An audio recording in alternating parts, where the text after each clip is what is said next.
충격을 받은 건 저뿐만이 아니었습니다. 전 세계를 놀라게 한 한국의 시위 문화는 지금 이 순간에도 깊은 감동을 주고 있습니다. K-팝과 K-드라마로 문화를 선도해온 한국이 이번에는 성숙한 민주주의와 놀라운 시민 정신으로 전 세계에 새로운 이정표를 세운 것입니다. 그 누구도 예상하지 못했던 비상계엄 선포 속에서도 한국인들의 평화로운 대응은 세계의 새로운 희망이 되었습니다. 축제와도 같은 시위 문화, 서로를 배려하는 성숙한 시민의식은 이제 전 세계가 배워야 할 모델이 되었습니다. 저의 카메라에 담긴 그 순간들은 단순한 기록을 넘어 인류의 새로운 가능성을 보여주었습니다. 응원봉이 만드는 빛의 물결, K-팝 음악이 울려 퍼지는 거리, 서로를 보듬는 시민들의 모습, 이 모든 것이 새로운 민주주의의 표준이 되어가고 있습니다. CNN, BBC, 로이터 등 세계의 주요 언론들은 앞다투어 한국의 이야기를 전하고 있습니다. 시위가 평화로운 문화축제가 될 수 있다는 것, 저항이 반드시 폭력을 동반하지 않아도 된다는 것, 그리고 시민의 목소리가 평화롭게도 강력할 수 있다는 것, 이제 한국은 세계 민주주의의 새로운 이정표가 되었다는 이야기, 지금 바로 시작합니다. 구독과 좋아요 꾹 눌러주세요. 제 이름은 사라 코엔, 다큐멘터리 감독이죠. 세상의 모든 혼돈과 아픔은 제 카메라 렌즈를 통해 기록되어 왔습니다. 지난 10년간 전 세계의 시위 현장을 카메라에 담아왔어요. 홍콩의 우산혁명부터 미국의 BLM 운동까지 제가 찍은 영상들은 때로는 폭력적이었고 때로는 가슴 아팠습니다. 처음 시위 현장을 찍게 된 것은 대학 시절이었어요. NYU 영어학과 재학 중이던 2014년 월스트리트 점거 시위를 우연히 목격했죠. 그때는 그저 학생 신분으로 작은 캠코더 하나를 들고 현장을 기록했을 뿐이었습니다. 하지만 그날 찍은 영상이 학교 다큐멘터리 영화제에서 큰 반향을 일으켰고 그때부터 저는 시위 현장을 기록하는 일에 매료되었어요. 시위 현장을 담는 일은 결코 쉽지 않았습니다. 초기에는 어떤 순간을 포착해야 할지, 어떤 앵글에서 촬영해야 할지 고민이 많았죠. 시위대 내부로 들어가 그들의 목소리를 담아야 할지, 아니면 객관적인 거리를 두고 전체적인 상황을 담아야 할지 매 순간이 선택의 연속이었어요. 2015년 파리의 노동법 개정 반대 시위, 2019년 칠레의 민주화 시위, 2020년 미국 전역을 휩쓴 BLM 시위까지 제가 카메라에 담은 장면들은 대부분 폭력적이었습니다. 시위대와 경찰의 충돌, 화염병이 날아다니는 거리, 최루탄 연기로 가득한 광장. 그것이 제가 알던 시위의 모습이었죠. 사라, 너는 위험한 곳만 찾아다니는구나. 동료들은 늘 그렇게 말했어요. 실제로 저는 여러 번 위험한 상황을 겪었습니다. 홍콩에서는 최루탄에 맞아 병원에 실려가기도 했고 베네수엘라에서는 장비를 모두 빼앗긴 채 체포되기도 했죠. 하지만 그때마다 저는 생각했어요. 누군가는 이 현장을 기록해야 한다고요. 제 다큐멘터리는 점차 주목을 받기 시작했습니다. 거리의 분노라는 제 첫 장편 다큐멘터리는 여러 영화제에서 상을 받았고 CNN에서도 특집으로 다뤄주었죠. 하지만 솔직히 말하면 그때마다 제 마음 한켠에는 허전함이 있었어요. 제가 보여주는 것은 늘 분노와 폭력 그리고 혼돈뿐이었으니까요. 그러던 어느 날 제 인생을 바꾼 영상을 보게 되었습니다. 2016년 한국의 촛불 시위였어요. 처음에는 그저 지나가는 뉴스 영상 중 하나라고 생각했죠. 하지만 화면 속 광장은 제가 알던 시위 현장과는 완전히 달랐어요. 수많은 사람들이 촛불을 들고 평화롭게 모여 있었고 어린 아이부터 노인까지 마치 축제처럼 모여 있었습니다. 이게 정말 시위 현장이야? 처음에는 믿기 힘들었어요. 시위대와 경찰이 대치하는 모습도 폭력적인 장면도 없었거든요. 대신 질서정연하게 진행되는 집회, 서로를 배려하는 시민들의 모습, 그리고 무엇보다 놀라웠던 것은 시민들의 얼굴에 담긴 평화로운 미소였습니다. 그 영상을 본 후 저는 며칠 동안 잠을 이루지 못했어요. 지금까지 제가 기록해온 시위의 모습과 너무나 달랐기 때문이죠. 평화로운 시위, 축제 같은 민주주의, 그것은 마치 저에게 새로운 세계를 보여준 것 같았습니다. 더 놀라웠던 것은 그 시위의 결과였어요. 폭력 없이, 단 한 명의 희생자도 없이 시민들은 자신들의 목소리를 관철시켰습니다. 이것은 제가 전 세계의 시위 현장을 다니면서 단 한 번도 보지 못한 광경이었죠. 이걸 반드시 기록해야 해. 그렇게 결심했어요. 한국의 시위 문화는 세계가 주목해야 할 새로운 모델이었습니다. 폭력 없이도 혼란 없이도 시민들의 목소리를 전달할 수 있다는 것. 그것은 전 세계의 시위 문화에 새로운 방향을 제시할 수 있는 가능성이었죠. 다행히도 제 프로듀서도 이 아이디어에 흔쾌히 동의해 주었어요. 사라, 내가 지금까지 보여준 것과는 완전히 다른 이야기가 될 것 같아. 한번 도전해봐. 그의 말에 용기를 얻어 저는 본격적인 준비를 시작했습니다. 2024년 말 저는 올해 프로젝트들을 한 달여 일찍 마친 다음 한국행 비행기 표를 예매했습니다. 2016년 촛불 시위의 흔적을 찾아 그때의 시민들을 만나 이야기를 듣고 싶었어요. 어떻게 그런 평화로운 시위가 가능했는지, 한국의 시위 문화는 어떻게 발전해왔는지 그 모든 것을 카메라에 담고 싶었죠. 제가 기대했던 것은 과거의 기록이었습니다. 제가 알던 모든 것을 뒤흔들어 놓을 특별한 여정의 시작이었죠. 2024년 12월 3일, 저는 설레는 마음으로 인천국제공항에 도착했습니다. 8년 전 그 감동적인 촛불 시위의 현장을 찾아오기까지 정말 오랜 시간이 걸렸네요. 원래는 내년 초에 올 계획이었지만 올해 프로젝트들이 예상보다 일찍 마무리되어 서둘러 한국행을 결정했어요. 공항에서 나오자마자 느껴지는 한국의 공기는 묘하게 달랐습니다. 제가 경험했던 어떤 나라와도 다른 질서정연하면서도 활기찬 분위기였죠. 심지어 입국 심사대에서도 공무원들의 친절한 미소를 볼 수 있었어요. 다른 나라였다면 상상하기 힘든 광경이었죠. 호텔로 가는 길에도 8년 전 그 촛불 시위의 장면들이 계속 떠올랐어요. 과연 그때의 시민들을 만나 이야기를 들을 수 있을까? 하는 기대감으로 가득했습니다. 택시 기사님과 이야기를 나누면서도 그때 이야기가 나왔죠. 아, 그때 저도 있었습니다. 온 가족이 함께 갔었죠. 기사님의 말씀에 더욱 기대가 커졌어요. 하지만 운명이란 건 참 아이러니하죠. 그날 밤 제 인생에서 가장 극적인 순간이 찾아왔으니까요. 호텔에 체크인하고 짐을 푸는 중이었어요. 한국의 지상파 방송을 보며 현지 분위기를 느끼고 있었죠. 그때였습니다. 갑자기 화면이 바뀌면서 비상계엄 선포라는 자막이 떴어요. 처음에는 제가 한국어를 잘 몰라서 오해한 줄 알았습니다. 아니, 어쩌면 피곤해서 환상을 보는 건가 싶기도 했어요. 하지만 이내 영어 자막이 나오면서 상황이 실감되기 시작했어요. 전국 비상계엄령 선포. 그 순간 제 손에 들고 있던 물병을 떨어뜨릴 뻔했죠. 이게 정말 현실이야?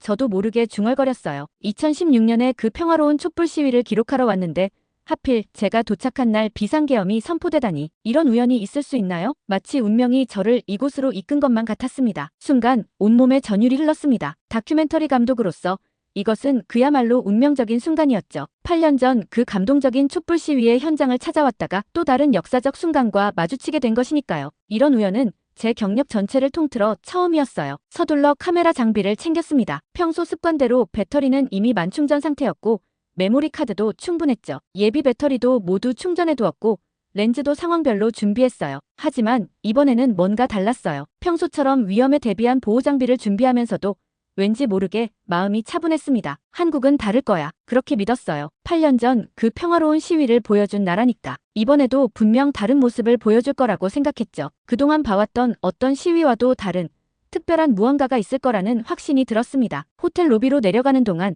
이미 거리에서는 무언가 일어나고 있었습니다. SNS에는 실시간으로 상황이 공유되고 있었고 시민들이 하나둘 거리로 모여들기 시작했다는 소식이 전해졌어요. 특이한 점은 그 메시지들이 모두 차분하고 이성적이었다는 거예요. 폭력이나 혼란을 조장하는 글은 찾아볼 수 없었죠. 이건 내가 반드시 기록해야 할 순간이야. 그렇게 마음먹었습니다. 지금까지 전 세계의 수많은 시위 현장을 기록해왔지만 이번에는 뭔가 특별할 것 같은 예감이 들었어요. 그동안의 경험이 이 순간을 위한 것이었다는 느낌이 강하게 들었습니다. 밤거리로 나서면서 문득 깨달았습니다. 제가 그동안 찍어온 모든 다큐멘터리가 이 순간을 위한 준비였던 것 같았어요. 그동안의 경험이 이 순간을 더욱 특별하게 만들어줄 거라는 확신이 들었습니다. 거리에는 이미 사람들이 모여들기 시작했습니다. 하지만 놀랍게도 그들의 표정에서는 공포나 분노보다는 차분한 결의가 느껴졌어요. 카메라를 켜면서 생각했어요. 이제 시작이구나. 렌즈를 통해 보이는 광경은 마치 영화의 한 장면 같았습니다. 하지만 이것은 영화가 아닌 현실이었고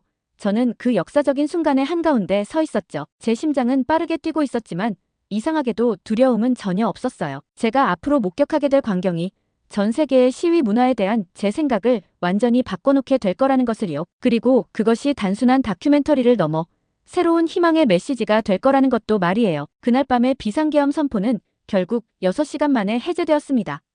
하지만 그것은 시작에 불과했어요. 시민들의 진짜 움직임은 그 주말부터 시작되었죠. 첫 주말, 저는 이른 아침부터 카메라를 들고 여의도로 향했습니다. 홍콩, 파리, 칠레, 수많은 시위 현장을 다녀봤지만 이날처럼 긴장되는 건 처음이었어요. 이른 아침임에도 지하철은 이미 사람들로 가득했습니다. 하지만 놀랍게도 그들의 손에는 피켓 대신 반짝이는 응원봉이 들려 있었어요. 이게 정말 시위 현장으로 가는 길이 맞나? 저도 모르게 의구심이 들었죠. 지하철에서 내리자 더 놀라운 광경이 펼쳐졌습니다. 시위대가 모이는 광장은 마치 대형 콘서트장 같았어요. 소녀시대에 다시 만난 세계가 울려 퍼지고 수천 개의 응원봉이 물결처럼 일렁이고 있었죠. 여의도 광장으로 향하는 길은 이미 사람들로 가득했습니다. 하지만 더 놀라운 건 그들이 들고 있는 깃발들이었어요. 전국집에서 누워있기 연합, 덕후에게 덕질할 자유를, 방구석 게이머 연대, 웃음이 나올 만큼 기발한 문구들이었죠. 시위 현장에서 유머를 보게 될 줄은 정말 몰랐어요. 이건 정말 믿을 수 없어요. 촬영하면서도 계속 중얼거렸습니다. 제가 본 어떤 시위와도 달랐어요. 분노 대신 희망이, 폭력 대신 음악이, 혼돈 대신 질서가 가득했으니까요. 카메라를 들이댈 때마다 사람들은 오히려 밝게 웃으며 포즈를 취해주었죠. 특히 인상적이었던 건 세대를 초월한 참여였습니다. 할아버지 할머니들은 촛불을, 젊은이들은 응원봉을, 아이들은 LED 풍선을 들고 있었어요. 그들은 각자의 방식으로 하나가 되어 있었죠. 한 할머니께서는 손주의 응원봉을 빌려 흔들며 즐거워하시기도 했답니다. 거리에는 음악이 가득했어요. K-팝 히트곡들이 연이어 울려 퍼졌고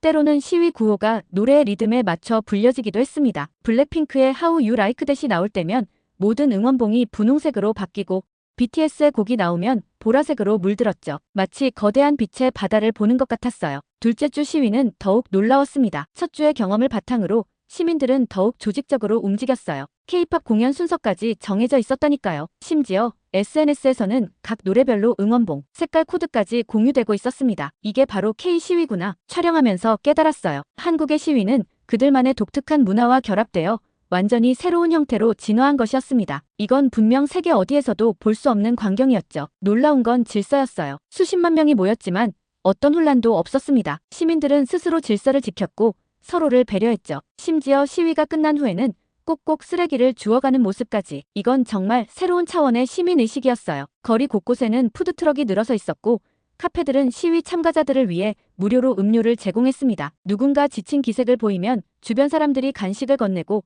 춥다고 하면 핫팩을 나눠주는 광경들. 이건 시위가 아닌 거대한 도시 축제 같았어요. 가장 인상적이었던 건 경찰과 시위대의 관계였습니다. 다른 나라에서는 상상할 수 없는 광경이 펼쳐졌어요. 경찰은 시위대를 보호하고 시위대는 경찰을 존중했죠. 심지어 구급차가 지나갈 때면 즉시 길을 터주는 모습은 정말 감동적이었어요. 한 젊은 경찰관과 이야기를 나눌 기회가 있었습니다. 여기서는 시위대와 경찰이 적이 아니에요. 우리 모두 시민이니까요. 라는 그의 말에 깊은 감동을 받았답니다. 이 모든 걸 카메라에 담으면서 저는 계속 생각했습니다. 이게 바로 진정한 민주주의의 모습이구나. 폭력이나 강요 없이도 시민들은 자신들의 목소리를 충분히 전달할 수 있다는 걸 한국인들은 보여주고 있었어요. 특히 인상적이었던 건 소녀시대에 다시 만난 세계가 울려 퍼질 때였습니다. 모든 세대가 하나 되어 노래를 부르는 모습은 글쎄요. 아마 제 평생 잊지 못할 장면이 될 것 같아요. 그건 단순한 노래가 아닌 하나된 시민의 목소리였으니까요. 이틀 주말 동안 저는 거의 쉬지 않고 촬영했습니다. 매 순간이 너무나 특별했고 하나도 놓치고 싶지 않았거든요. 시위 문화의 새로운 패러다임을 목격하고 있다는 생각이 들었어요. 제가 본 것은 단순한 시위가 아니었습니다. 그것은 축제였고 화합이었고 새로운 형태의 민주주의였어요. 한국인들은 시위조차도 문화로 승화시키는 놀라운 능력을 보여주었습니다. 이것이야말로 제가 세상에 보여주고 싶은 진정한 한국의 힘이었죠. 시위 현장을 촬영하다 보면 종종 카메라를 내려놓고 그저 바라봐야 할 순간들이 있습니다. 두 번째 주말 시위에서 저는 그런 순간들을 수없이 마주했어요. 렌즈로는 담아낼 수 없는 가슴으로 느껴야 하는 순간들이었죠. 한 장면이 특히 기억에 남아요. 추운 날씨 탓에 잠시 따뜻한 음료를 찾아 들어간 카페에서였습니다. 계산을 하려는데 직원이 고개를 저었어요. 이미 지불되었습니다. 알고 보니 누군가가 시위 참가자들을 위해 100잔의 커피값을 미리 지불해 두었다고 해요. 그것도 한 사람이 아닌 여러 시민들이 릴레이처럼 이어가고 있었죠. 카페 벽면에는 작은 포스트잇들이 가득했어요. 모두를 위해 10잔 결제했습니다. 힘내세요. 우리 추운 날씨에 고생하시는 분들께. 그 따뜻한 마음들이 모여 카페 안을 가득 채우고 있었습니다. 이런 현상은 카페뿐만이 아니었습니다. 식당, 편의점, 심지어 포장마차까지 도시 전체가 서로를 배려하는 마음으로 가득했어요. 배고픈 분들은 들어오세요. 추운 날씨에 고생하시는 분들을 위해 준비했습니다. 라는 문구들이 곳곳에 붙어 있었죠. 한 분식집 주인분은 제게 이렇게 말씀하셨어요. 우리가 할 수 있는 건 이것밖에 없어서. 그런데 그 이것밖에 없다는 것이 어마어마했습니다. 가게 앞에 테이블을 놓고 끊임없이 떡볶이와 어묵을 나눠주고 계셨거든요. 가장 인상적이었던 건 시민들의 자발적인 질서 유지였습니다. 어떤 통제나 감시도 없었지만 모든 것이 질서정연했어요. 횡단보도에서는 신호를 지켰고 쓰레기는 각자 챙겨갔으며 시위 구호를 외칠 때도 서로를 배려하는 모습이었죠. 심지어 시위 도중에 응급환자가 발생했을 때의 모습은 정말 감동적이었어요. 순식간에 길이 열리고 누군가는 119에 전화를 걸고 또 다른 이들은 응급처치를 하고 마치 사전에 연습한 것처럼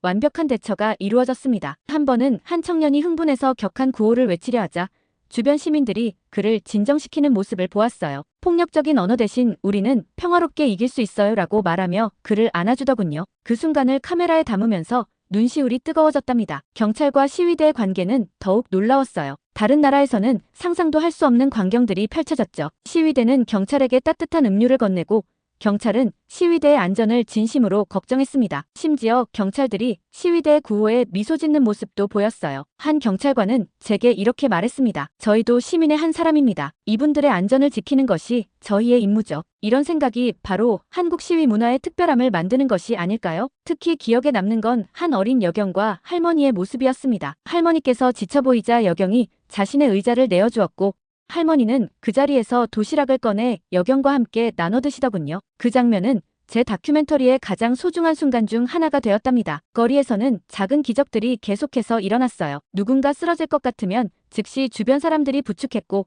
길을 잃은 아이가 있으면 모두가 발벗고 나서서 부모를 찾아주었죠. 심지어 반대 의견을 가진 사람들과 마주쳤을 때도 서로를 존중하며 대화를 나누는 모습을 볼 수 있었습니다. 거리 청소도 놀라웠어요. 시위가 끝날 때마다 시민들은 자발적으로 청소를 시작했습니다. 내가 만든 쓰레기는 내가 치운다라는 말이 입에서 입으로 전해지며 모두가 자연스럽게 청소에 동참했죠. 이런 모습은 제가 경험한 어떤 시위 현장에서도 본 적이 없었어요. 한 외국인 관광객이 저에게 물었어요. 이게 정말 시위 맞나요? 마치 큰 가족 모임 같은데요? 그의 말처럼 그곳은 시위의 형태를 한 거대한 공동체였습니다. 서로를 보듬고 배려하고 존중하는 시민들의 모임이었죠. 다큐멘터리 감독으로서 이런 순간들을 기록하는 것은 큰 책임감을 느끼게 했어요. 이건 단순한 시위 기록이 아닌 인류가 지향해야 할 이상적인 시민사회의 모습을 담는 작업이었으니까요. 때로는 카메라를 들고 있는 것이 미안할 정도였습니다. 마치 순수한 진주를 들여다보는 것 같았거든요. 하지만 동시에 이런 모습들이 전 세계에 알려져야 한다는 사명감도 느꼈죠. 이것이야말로 진정한 민주주의의 모습이니까요. 마지막 날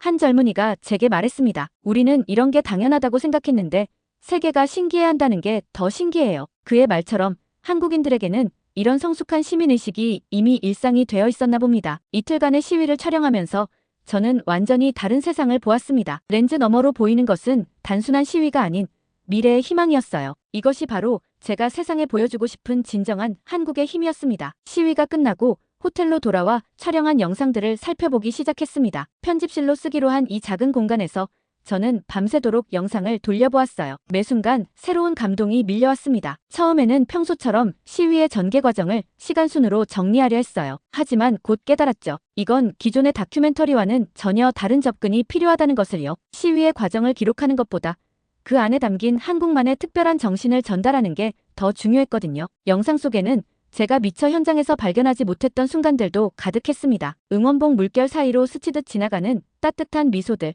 잠깐의 눈빛 교환으로 이루어지는 시민들 간의 배려, 그리고 그 모든 것을 감싸하는 평화로운 에너지까지. 어떻게 이 모든 걸 세계에 전달할 수 있을까? 수십 번 되묻고 또 되물었어요. 기존의 다큐멘터리처럼 정치적 맥락을 중심으로 이야기를 풀어가면 오히려 이 순간의 진정한 가치를 놓치게 될 것 같았거든요. 시위의 원인과 결과보다는 그 과정에서 보여준 시민들의 모습이 더 중요했습니다. 특히 어려웠던 건 음악의 활용이었어요. K-팝이 단순한 배경음악이 아닌 시위의 중요한 일부였다는 걸 어떻게 표현할 수 있을까? 소녀시대에 다시 만난 세계가 울려 퍼질 때의 그 감동을 어떻게 전달할 수 있을까? 하나의 아이디어가 떠올랐어요. 시위 현장의 소리를 있는 그대로 담기로 한 거죠. 구호와 노래가 뒤섞인 소리, 응원봉이 부딪히는 소리, 시민들의 웃음소리까지 그 자체로 하나의 아름다운 교향곡이었으니까요. 편집 구조도 전통적인 방식과는 달리 가기로 했습니다. 시간 순서대로가 아닌 감정의 흐름을 따라가기로 했어요. 두려움에서 희망으로, 분노에서 화합으로, 개인에서 공동체로, 마치 하나의 교향곡처럼 감정을 쌓아가는 거죠. 가장 고민했던 건 인터뷰 부분이었어요. 보통의 다큐멘터리라면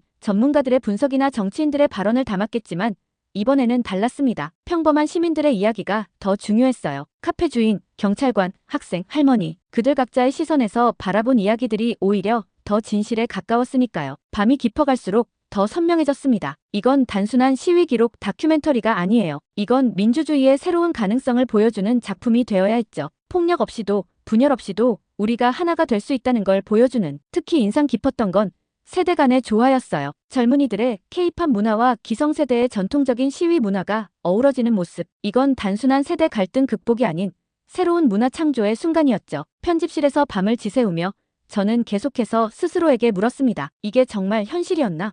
하고요. 영상 속 장면들은 마치 이상적인 유토피아처럼 보였거든요. 하지만 제 카메라에 담긴 것들은 모두 현실이었어요. 한국인들이 만들어낸 아름다운 현실이었죠. 마침내 편집의 방향이 정해졌습니다. 이건 한국의 시위가 아닌 인류의 희망에 대한 이야기가 되어야 했어요. 시민들의 성숙한 모습, 서로를 배려하는 마음, 평화로운 저항의 힘, 이 모든 것이 우리 모두의 미래가 될 수 있다는 걸 보여주고 싶었습니다. 밤이 깊어갈수록 더욱 분명해졌어요. 이 다큐멘터리는 제 경력의 전환점이 될 것 같았습니다. 그동안 전 세계의 혼란과 갈등을 담아왔지만 이제는 희망과 화합의 이야기를 전하고 싶었거든요. 한국이 보여준 이 특별한 순간들이 전 세계에 새로운 영감이 되길 바라면서요. 해가 뜰 무렵 저는 마침내 첫 편집본의 윤곽을 잡을 수 있었습니다. 이건 단순한 기록이 아닌 하나의 희망선언이 될 것 같았어요. 전 세계가 한국의 이 특별한 순간들을 보고 새로운 가능성을 발견하길 바라면서 말이죠. 첫 편집본을 완성하고 며칠간 고민했습니다. 처음에는 영화제 출품을 목표로 했지만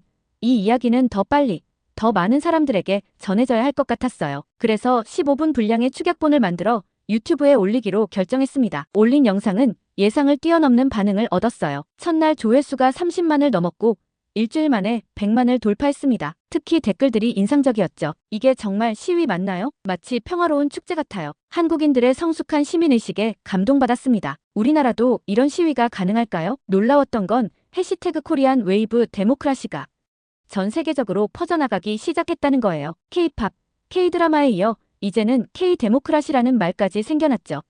특히 민주주의를 갈망하는 국가들의 젊은이들 사이에서 큰 반향을 일으켰습니다. CNN, BBC, 엘저지러 등 주요 언론들이 연달아 보도를 시작했어요. 처음에는 제 영상을 인용하는 수준이었지만 곧 그들만의 특집 기사를 준비하기 시작했죠. 한국의 시위는 어떻게 축제가 되었나?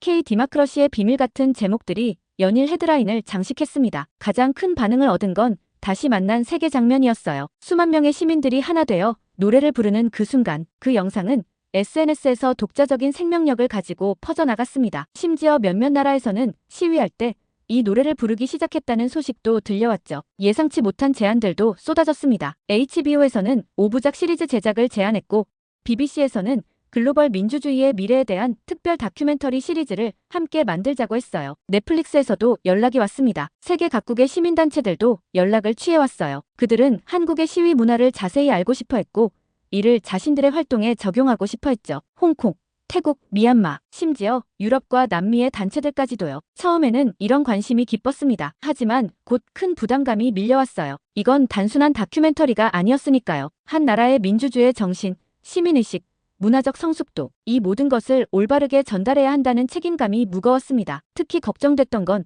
이것이 또 하나의 소비될 콘텐츠가 되는 것이었어요. 한국의 시위 문화는 오랜 시간 동안 축적된 시민의식과 민주주의의 정신의 결과물이었습니다. 이것을 단순히 멋있는 구경거리로 만들고 싶지 않았어요. 그래서 새로운 결정을 내렸습니다. 더 깊이 있는 후속 다큐멘터리를 만들기로 한 거예요. 한국 민주주의의 역사, 시민운동의 발전 과정, 그리고 이번 시위에서 보여준 성숙한 시민의식이 만들어지기까지의 과정을 담아내기로 했죠. 지금도 매일 수십 통의 이메일이 옵니다. 전 세계의 시민들이 한국의 이야기를 더 알고 싶어하고 그들의 나라에도 이런 변화가 가능할지 묻고 있어요. 그때마다 저는 생각합니다. 제가 본 것은 단순한 시위가 아닌 미래의 희망이었다고요. 이제 저는 더 큰 책임감을 가지고 이 이야기를 전하려 합니다. 한국이 보여준 평화로운 저항, 성숙한 시민의식, 그리고 새로운 형태의 민주주의, 이것들이 전 세계에 영감이 되길 바라면서요. 그리고 이것이 제 삶의 가장 중요한 작업이 될 것 같다는 예감이 듭니다. 지난 몇 주간의 경험은 제 인생의 모든 것을 바꾸어 놓았습니다. 10년 넘게 전 세계의 시위 현장을 기록해온 저였지만 한국에서 목격한 것들은 제가 알던 모든 것을 새롭게 정의하게 만들었어요. 그동안 저는 시위란 필연적으로 폭력과 혼돈을 동반한다고 생각했습니다. 그게 제가 경험한 현실이었으니까요. 하지만 한국은 완전히 다른 현실을 보여주었어요. 폭력 없이도, 아니 오히려 폭력이 없기에 더욱 강력한 시민의 목소리를 낼 수 있다는 것을 말이죠. 특히 놀라웠던 건 문화와 정치의 결합이었습니다. K-팝, 응원봉, 축제, 이런 것들이 정치적 메시지를 전달하는 도구가 될 수 있다니, 이건 정말 혁명적인 발견이었어요. 시위가 두려움과 분노의 표현이 아닌 희망과 화합의 축제가 될 수 있다는 것을 한국인들은 보여주었습니다. 그래서 결심했어요. 이곳 한국에 머물면서 더 깊이 있는 작업을 하기로요. 단순히 이번 시위만이 아닌 한국의 민주주의가 어떻게 이토록 성숙할 수 있었는지, 그 과정을 추적하는 새로운 다큐멘터리를 만들고 싶었습니다. 이미 많은 분들을 만나기 시작했어요. 80년대 민주화 운동가부터 최근의 청년 활동가들까지 그들의 이야기를 들으며 깨달았습니다. 한국의 시위 문화는 하루아침에 만들어진 게 아니라는 것을요. 그것은 수십 년간의 시행착오와 성찰, 그리고 끊임없는 진화의 결과물이었습니다. 서울 마포구의 작은 사무실을 얻었어요. 이곳이 제 새로운 작업실이 될 거예요. 벽에는 제가 촬영한 전 세계의 시위 사진들과 함께 이번 한국의 시위 현장 사진들을 나란히 걸어두었습니다. 그 차이가 너무나 선명하네요. 이제 저는 새로운 여정을 시작하려 합니다. 단순한 기록자가 아닌 새로운 가능성을 전하는 메신저가 되고 싶어요. 한국이 보여준 평화로운 저항의 힘, 성숙한 시민의식, 그리고 문화와 정치의 아름다운 조화, 이 모든 것이 세계의 새로운 희망이 될 수 있다고 믿습니다. 며칠 전 한 시위 참가자가 제게 보내준 메시지가 있어요. 우리는 그저 우리가 할 수 있는 방식으로 평화롭게 저항했을 뿐인데 그게 세계의 주목을 받다니 신기해요. 그의 말처럼 한국인들에게는 이런 모습이 자연스러운 일상인지도 모릅니다. 하지만 제게는, 아니 전 세계에는 이것이 놀라운 혁신이자 희망의 메시지입니다. 민주주의가 꼭 피를 부르지 않아도 된다는 것, 저항이 축제가 될 수 있다는 것, 그리고 시민의 목소리가 평화롭게도 강력할 수 있다는 것, 이런 깨달음을 전하는 것이 제 새로운 사명이 될 것 같네요. 이제 저는 더 이상 외국인 다큐멘터리 감독이 아닌 한국의 이야기를 전하는 사람으로 살아가려 합니다. 그리고 믿습니다. 언젠가 전 세계의 거리에서 평화로운 축제 같은 시위가 펼쳐질 그날을 한국이 보여준 것처럼 말이에요. 오늘의 사연은 여기까지인데요. 사라 코엔 다큐멘터리 감독님의 감동적인 사연 감사하며 앞으로도 응원하겠습니다. 구독과 좋아요 감사드리며 다음 영상으로 찾아뵙겠습니다.